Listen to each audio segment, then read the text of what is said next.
Donald Trump today vowed to impose a 200% tariff on John Deere's imports. Just back in June, John Deere announced that they were relocating specific production lines to facilities in Mexico. Now, Donald Trump disagreed with this decision and left a significant threat that would ultimately affect the company's bottom line.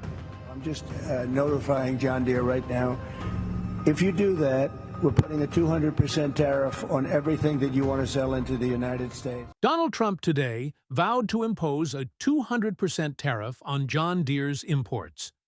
Just back in June, John Deere announced that they were relocating specific production lines to facilities in Mexico. Trump vehemently disagreed and left a massive threat that could severely impact the company's bottom line. I'm just notifying John Deere right now. If you do that, we're putting a 200% tariff on everything that you want to sell into the United States.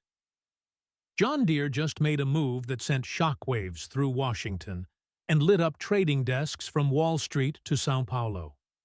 On paper, it looked like a strategic expansion, but in reality, it cracked open a much bigger fight, one that touches trade policy, political loyalty, and the future of labor itself. The company confirmed plans to expand operations into Mexico. Not someday, not in theory, but right now, with a brand-new manufacturing facility breaking ground and scheduled to go live by 2026. And the response? Explosive. Before we continue, hit that like button and subscribe and share to help beat the YouTube algorithm and show your support. Donald Trump wasted no time.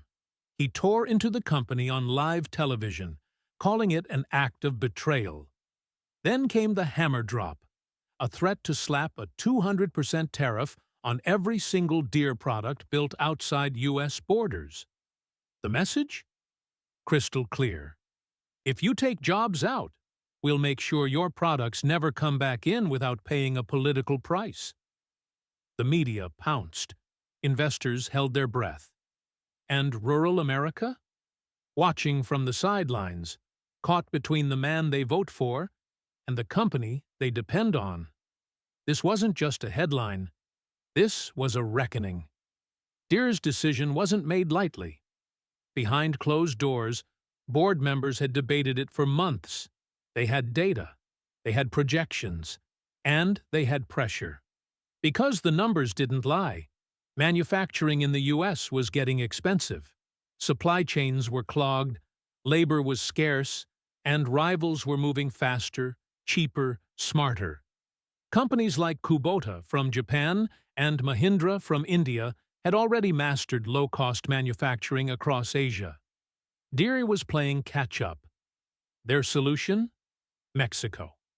A country with 70% lower labor costs, a skilled workforce, and proximity to booming agricultural markets in Latin America. But it wasn't just about payroll, it was about survival.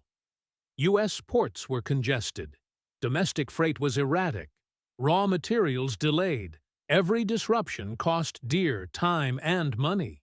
A facility in Mexico gave them flexibility, speed, and direct access to the fastest-growing farming economies in the world: Brazil, Argentina, Colombia.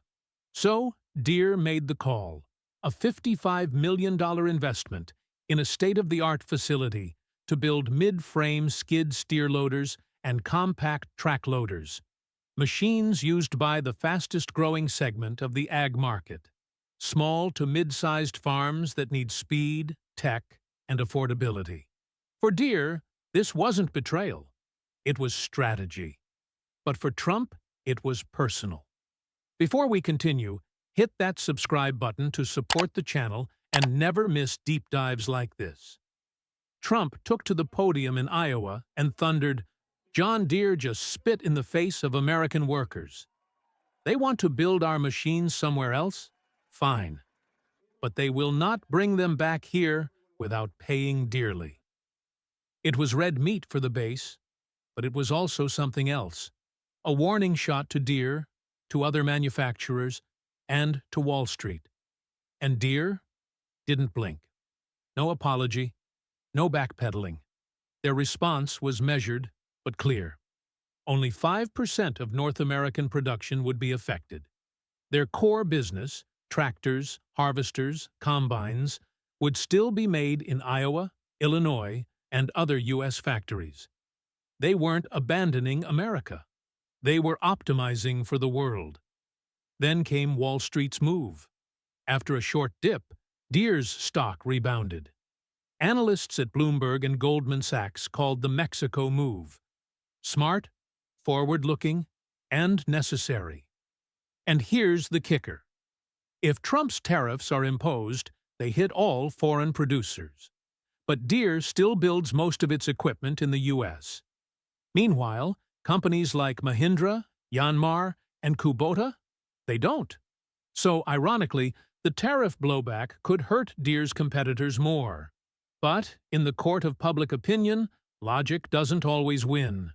Rural voters, especially in swing states, began to split. In Facebook groups and talk radio, the conflict played out like a family fight. One side defended Deere as a business adapting to reality. The other demanded loyalty, calling the move a slap in the face.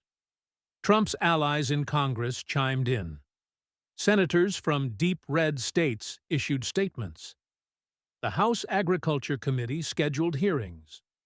The White House floated investigating contracts to stop taxpayer dollars from reaching Deere imports. Behind the scenes, Deere's lobbyists moved fast, meeting trade officials, pitching staffers, reminding everyone, John Deere isn't just a brand, it's a pillar of U.S. agriculture. Taxing their imports would punish the very farmers tariffs claim to protect. But still, Trump escalated. At a rally in Ohio, he named Deere 5 times and vowed to slap tariffs so high they'll never forget. The crowd roared. But Deere isn't just focused on where it builds. It's focused on what it builds. The future of agriculture isn't red, white, or green. It's electric, it's autonomous, it's smart. Deere's investment in automation is enormous. Autonomous tractors are already running in U.S. fields with no drivers. AI systems manage entire farms from a tablet. Drones scout pests. Machines spray with centimeter precision. Data flows in real time. And here's the truth. These machines don't care where they were built. They care about how fast and efficiently they can work. Which brings us back to Trump's myth, the promise of returning jobs. It sounds powerful. It wins applause. But in modern manufacturing, it just doesn't hold up. Even if Deere moved every factory back to Iowa, the jobs would go to machines, not people. Automation isn't political, it's mathematical. According to Oxford Economics, 20 million manufacturing jobs could vanish by 2030, globally, because of robots. And it's only accelerating. Deere isn't avoiding American labor. They're preparing for a future where labor doesn't look like it used to. So this Mexico move? Not just economic, it's evolutionary. A signal that the age of geography is giving way to the age of technology. And that's what makes this moment symbolic. On one side, a populist president selling a return to a world that no longer exists. On the other, a global company preparing for a world that's already here. Nostalgia versus innovation. Emotion versus execution. And in the middle, the American farmer, trying to figure out who to trust. So, what happens next? That depends on you. Will voters punish Deere for doing what it thinks will keep it alive? Or will they punish Trump for risking the equipment that keeps American fields running? Drop your thoughts in the comments, because this fight isn't just about tariffs. It's about the future. If you found this breakdown helpful, give it a thumbs up and subscribe for more deep dives like this. Stay sharp, stay curious, and remember, the machines are coming, but politics, they're already here.